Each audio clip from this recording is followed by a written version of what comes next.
যে যখন টিএমসি তে যখন মুসলমান ছিল, যখন বিজেপিতে এসে তখন হিন্দু হয়ে গিয়েছে, যখন টিএমসি তে ছিল তখন মুসলমান দরদি হয়ে গেছিল, যখন বিজেপিতে এসে তখন হিন্দু দরদি হয়ে গেছে। এরকম রাজনীতিতে অনেক লোক দেখতে পাবেন, যখন যার স্বার্থ ফুটে যায় সেই রাজনীতি দলকে প্রত্যাখ্যান করে অন্য রাজনীতিতে দলে চলে। এবং এই লোকগুলা, এই সব লোকগুলা, অনেক প্রকারের লোকগুলা মানুষের ভিতরে বিভ্রান্ত সৃষ্টি করে, মানুষের ভিতরে বিষ ভরে দেয়। কিন্তু আমাদেরকে সতর্ক থাকতে হবে। তুমি হিন্দু, তুমি 300 টাকা দিন খাচ্ছ, তুমি মুসলমান, তুমিও 300 টাকা দিন খাচ্ছ।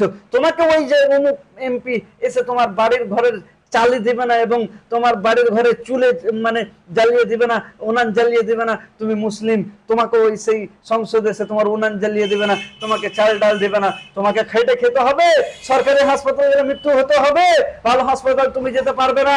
যদি কামাই না করো, হিন্দু মুসলমানদের কোনো উন্নতি হবে না, দেশেরও উন্নতি হবে না, সমাজেরও উন্নতি হবে না, কিছুরই কোনো উন্নতি হবে না। যদি হিন্দু মুসলমান না করেন, আজকে হাসপাতালগুলো প্রাইভেটের মতো হবে, প্রাইভেট হাসপাতালকে বন্ধ করতে হবে।